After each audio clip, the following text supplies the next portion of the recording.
Pfeiffer. Welcome back to the Better Humans Project podcast. I'm Greg Pfeiffer, and I'm really glad you're here today because today's episode might just be the permission slip you didn't know you needed.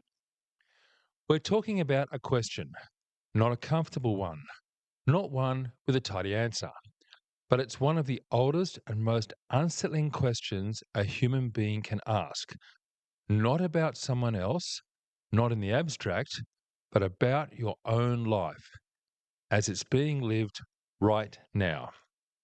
And the question is this: was it a life worth living?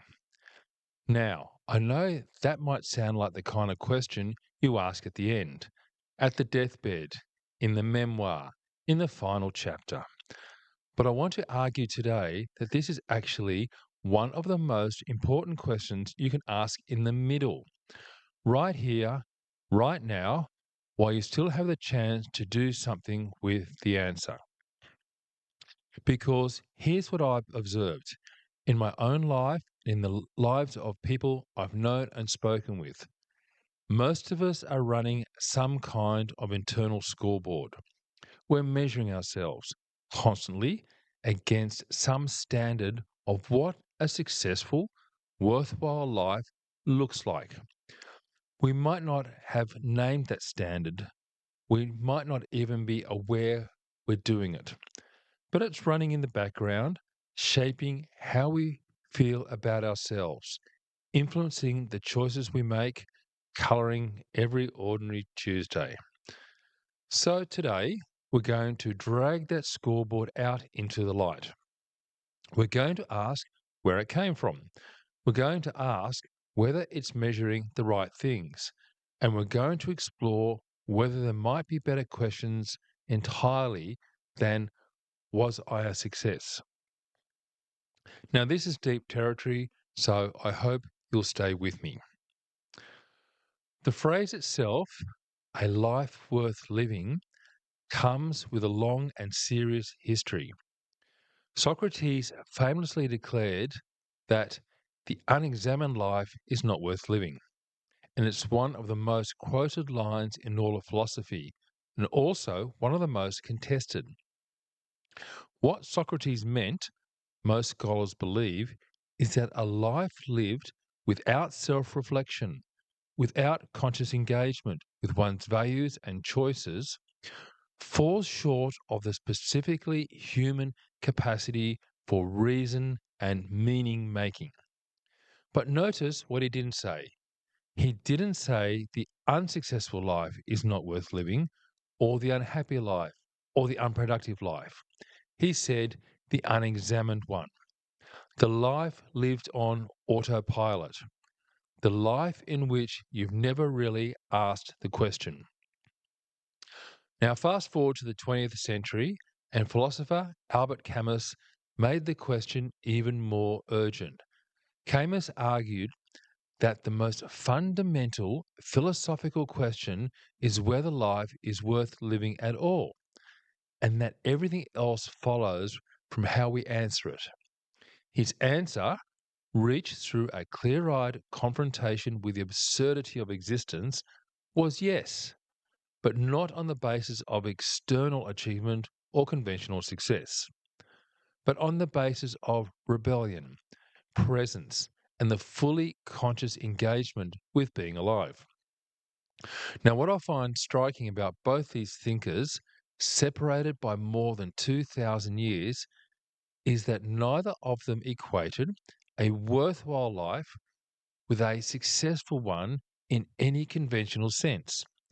Neither wealth, nor status, nor achievement, nor recognition made the cut as sufficient criteria. Something else was being pointed at, something more interior, more relational, more to do with how a life was inhabited than what it accumulated. So let's be honest about the yardsticks most of us are actually using, even if we wouldn't admit to them in polite company. Career achievement and professional status, financial security or wealth, relationship status, married, children, family built, social recognition, being known, respected, and admired, physical appearance and health, educational credentials, the size of your home, the model of your car, the destinations of your holidays. These are the conventional metrics. And here's the thing, they're not entirely wrong. Financial security genuinely reduces stress and increases options, and good health genuinely affects quality of life. Loving relationships genuinely matter. The problem isn't that these things count. The problem is when they become the only things that count. When the yardstick is borrowed wholesale from the surrounding culture without ever being examined. Because where do these yardsticks come from? Largely from outsiders, from our families of origin, who had their own ideas about what a good life looked like, from the culture we grew up in, with its particular values and hierarchies, from advertising, which is professionally invested in making us feel inadequate against an impossible standard, and from social media, which we'll come back to. Also, from a broader economic system that needs us to measure our worth in units of productivity and consumption. The psychologist Abraham Maslow made an important distinction late in his life between what he called deficiency motivation and growth motivation. Deficiency motivation is driven by what we lack, the need to fill gaps, to prove adequacy, to keep up. Growth motivation is driven by what we genuinely want to become, by curiosity, creativity, contribution, and the ongoing deepening of the self. Most conventional life yardsticks are deficiency metrics. They're not about falling short, which means that even when you achieve them, they only provide temporary relief before the next inadequacy presents itself. And there's another layer to this that I think is worth naming. Psychologist Sheldon Solomon and his colleagues spent decades researching what they called terror management theory. In their finding, many of our deepest life goals, the ones we're most motivated to achieve, are significantly shaped by our unconscious awareness of death. So we pursue status, legacy, and recognition partly as a way of symbolically transcending our own mortality, which raises an uncomfortable but genuinely useful question. If you weren't afraid, if you didn't need to prove anything to anyone, what would you actually be trying to build with your life? Now, here's a question I find genuinely fascinating. Are there any objective measures of a life worth living? Things that would hold across cultures, time periods, and individual temperaments? Or is this entirely a personal assessment? Now, the answer, based on the evidence, seems to be both, but in different proportions. Cross cultural psychology and the science of well-being have identified a small set of factors that reliably correlate with human flourishing across very different cultures and contexts.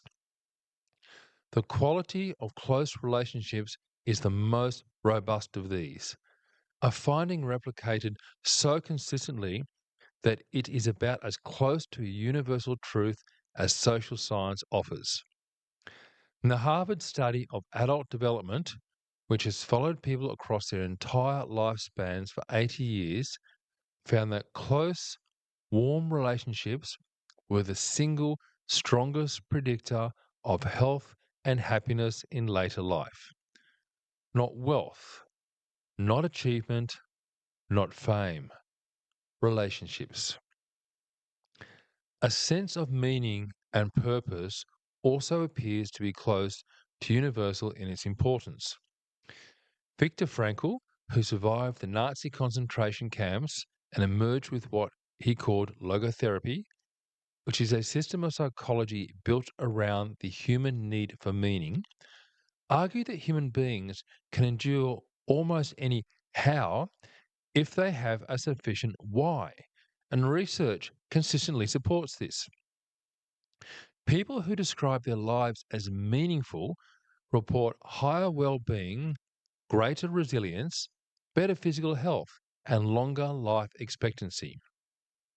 Now, autonomy, which is the sense of being the genuine author of your own choices, also appears consistently across cultures as a fundamental human need.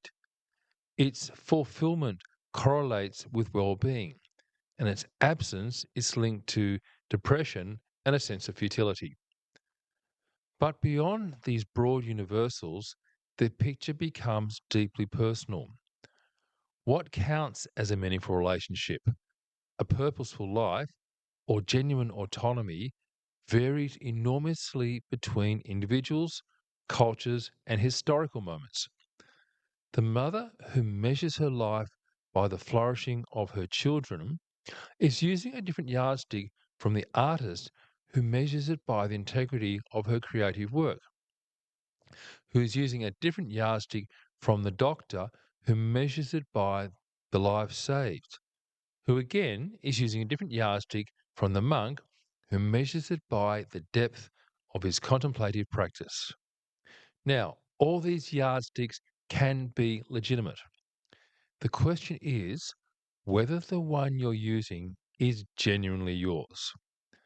So here's where I want to push back a little on the whole enterprise of life assessment, because there are real psychological dangers in the habit of measuring and judging our lives, and they deserve serious attention. Now, the first danger is comparison. Social comparison is a fundamental human cognitive process. We understand ourselves partly by reference to others, and that's not pathological in itself.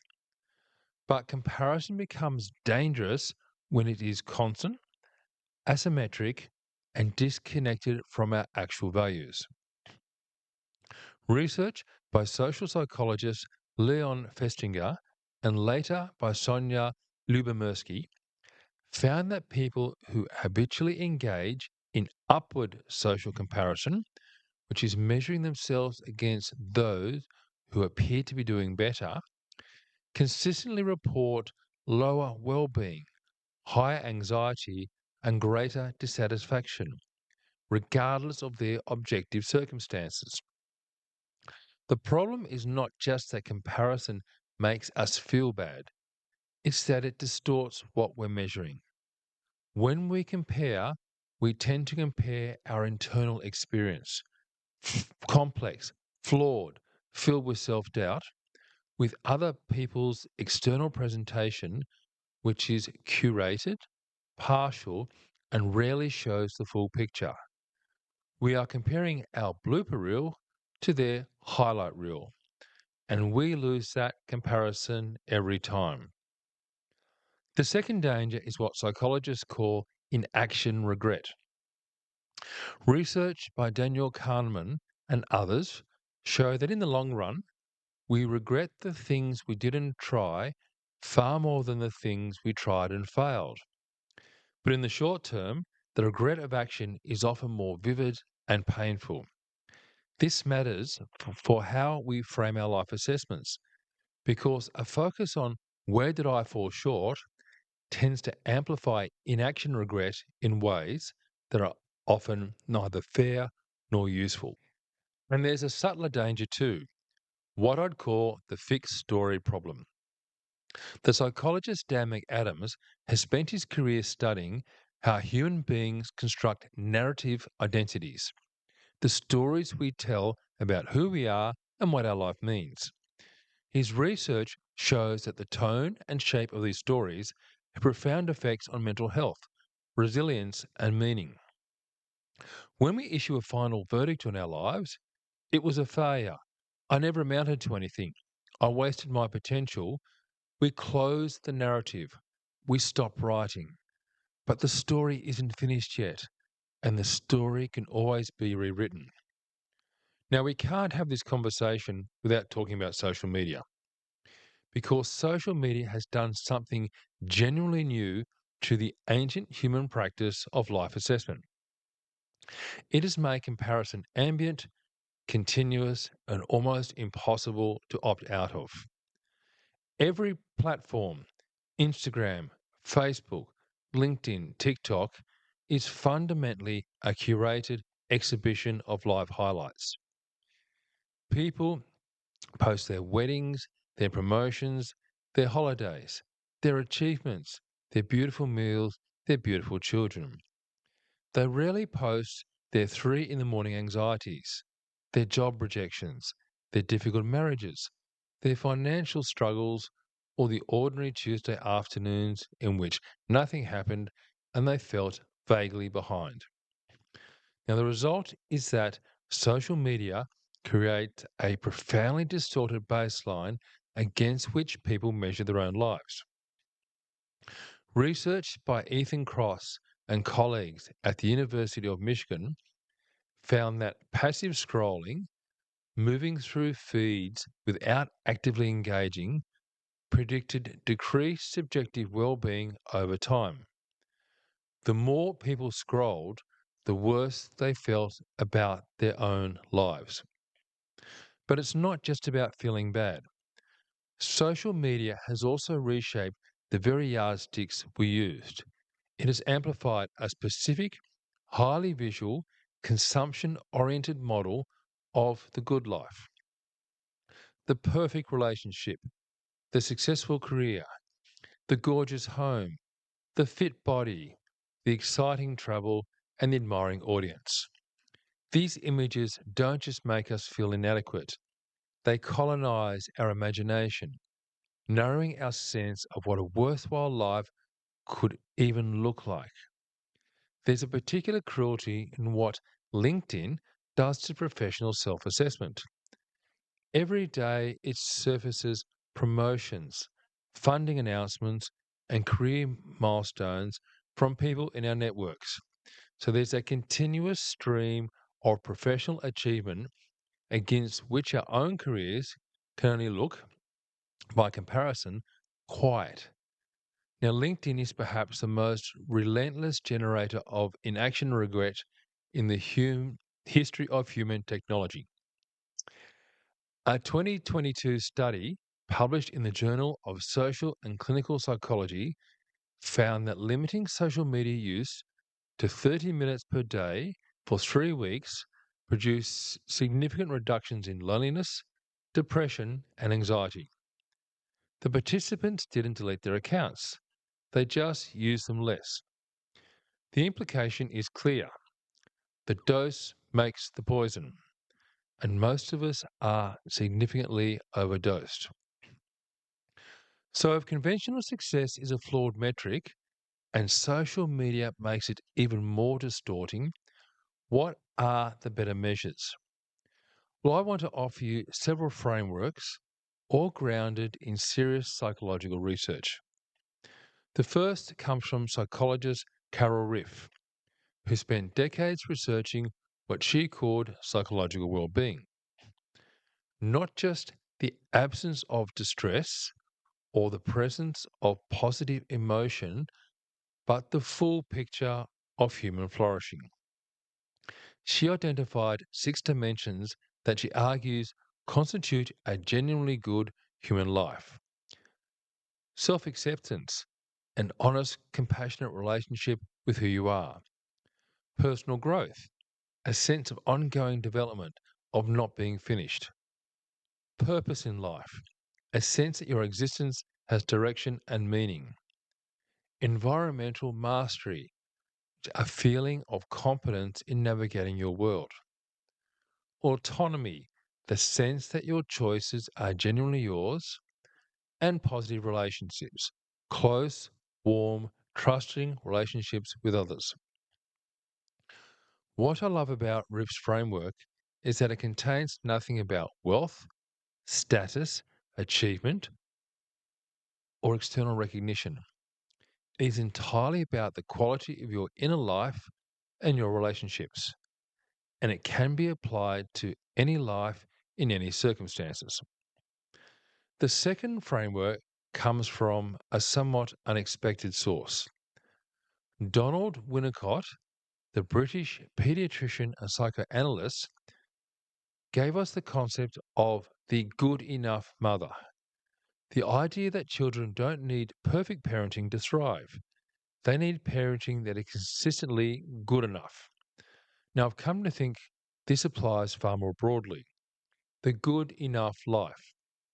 A life that is not perfect, not exceptional, not Instagram worthy, but genuinely, sustainably good. Enough love, enough meaning, enough moments of real presence and connection, enough growth, enough contribution. For many people, realizing the pursuit of the exceptional life, embracing the good enough life, is not a retreat, it's a liberation. Third, Bronnie Ware, an Australian palliative care nurse, spent years caring for people in the final weeks of their lives and recording what they said they regretted most. Now, her findings: the 5 most common regrets were wishing they had the courage to live a life true to themselves rather than what others expected, wishing they hadn't worked so hard, wishing they'd expressed their feelings more, wishing they'd stayed in touch with friends, and wishing they'd let themselves be happier. Notice what's absent from the list. Nobody said they wished they earned more money, achieved more status, or had a larger audience. Fourth, drawing on Dan McAdams' work, I'd suggest that narrative coherence is itself a meaningful measure. The sense that your life tells a story that makes sense to you. Not a perfect story and not a heroic one, a coherent one in which the threads connect, in which you can see how you've grown, in which the difficult chapters have been integrated rather than denied, and in which you are still unmistakably the protagonist. And fifth, perhaps the one I come back to most, Erikson, one of the great developmental psychologists of the 20th century, described the central task of midlife as generativity, the concern for establishing and guiding the next generation, and more broadly, for contributing something of lasting value to the world beyond oneself.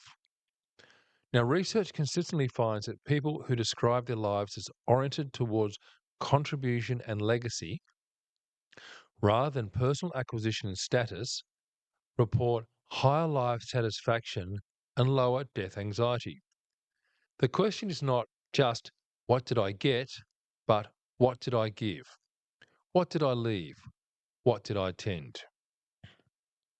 Which brings me to your challenge for this week.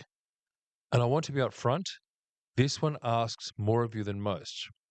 But I also believe it's one of the most valuable things you can do. This week, I want you to write your own eulogy.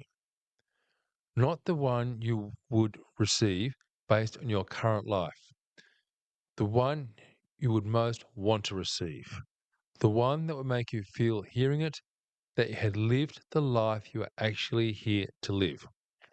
So find 30 minutes, 30 quiet minutes.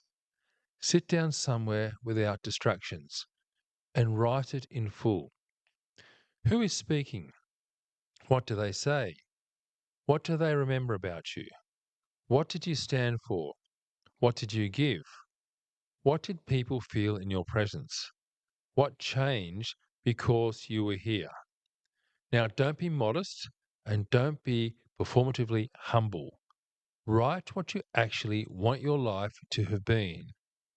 And then, this is the real work, read it back and ask honestly, how close am I to living this right now? Where is the gap?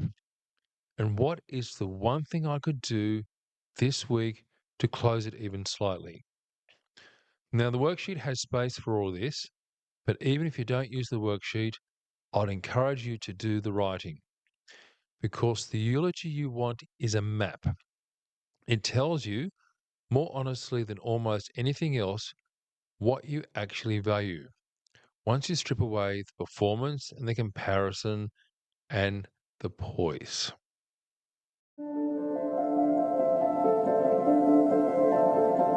The unexamined life is not worth living. Socrates.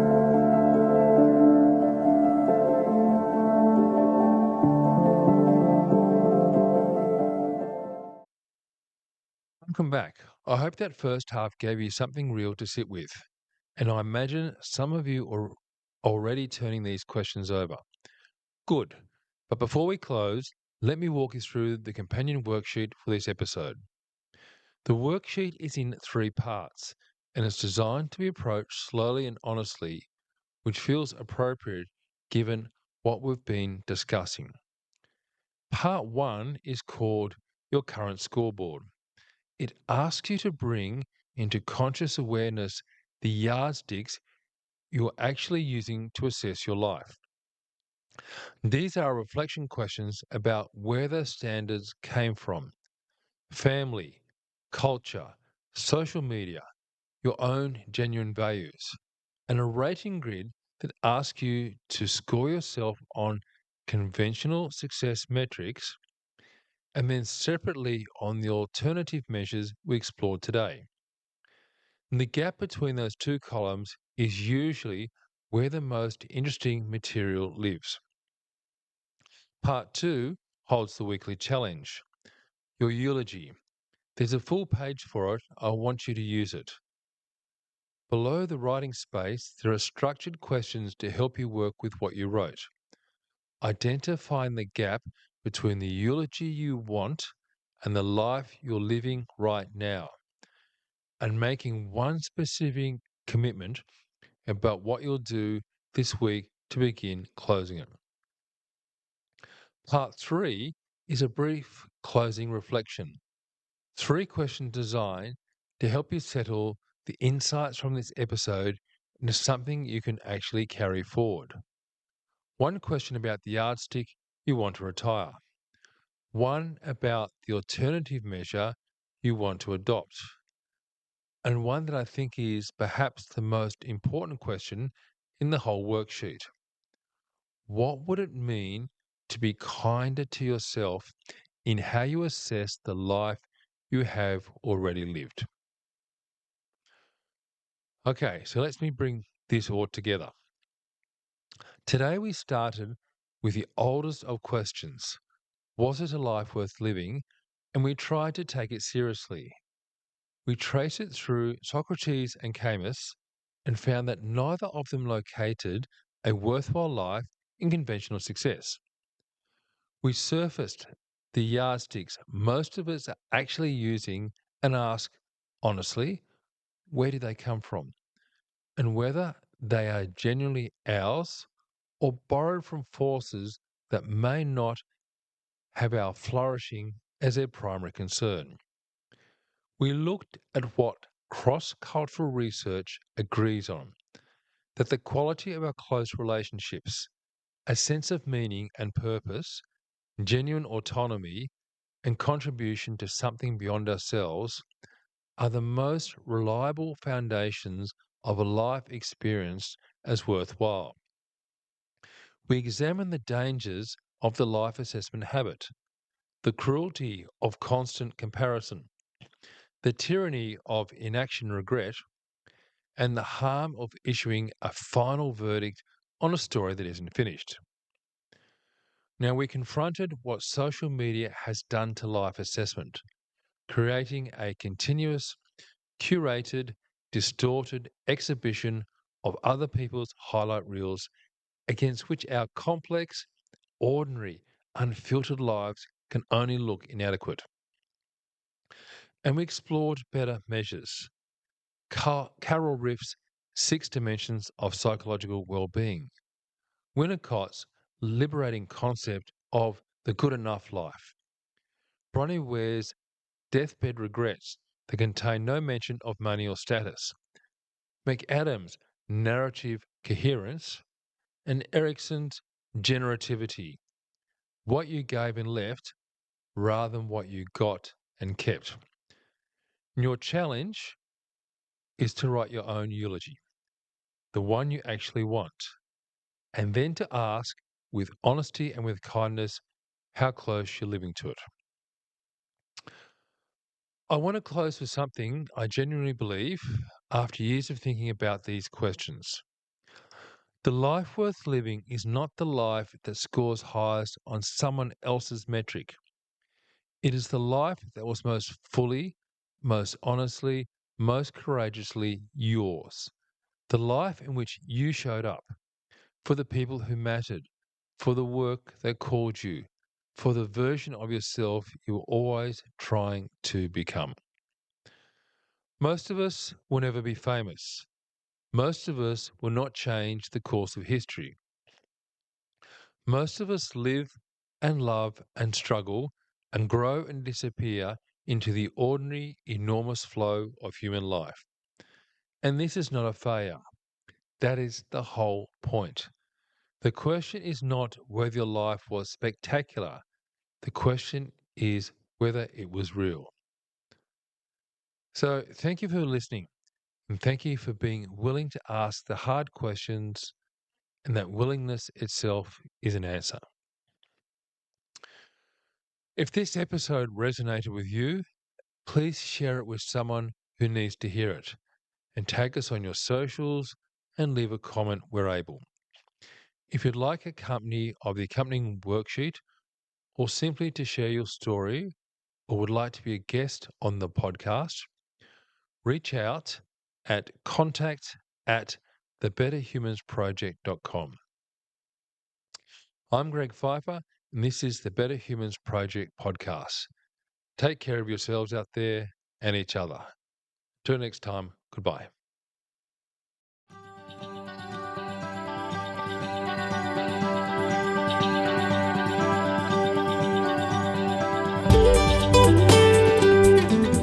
For a copy of a worksheet or any of the material mentioned in this episode, or to share your story, reach out at contact@thebetterhumansproject.com.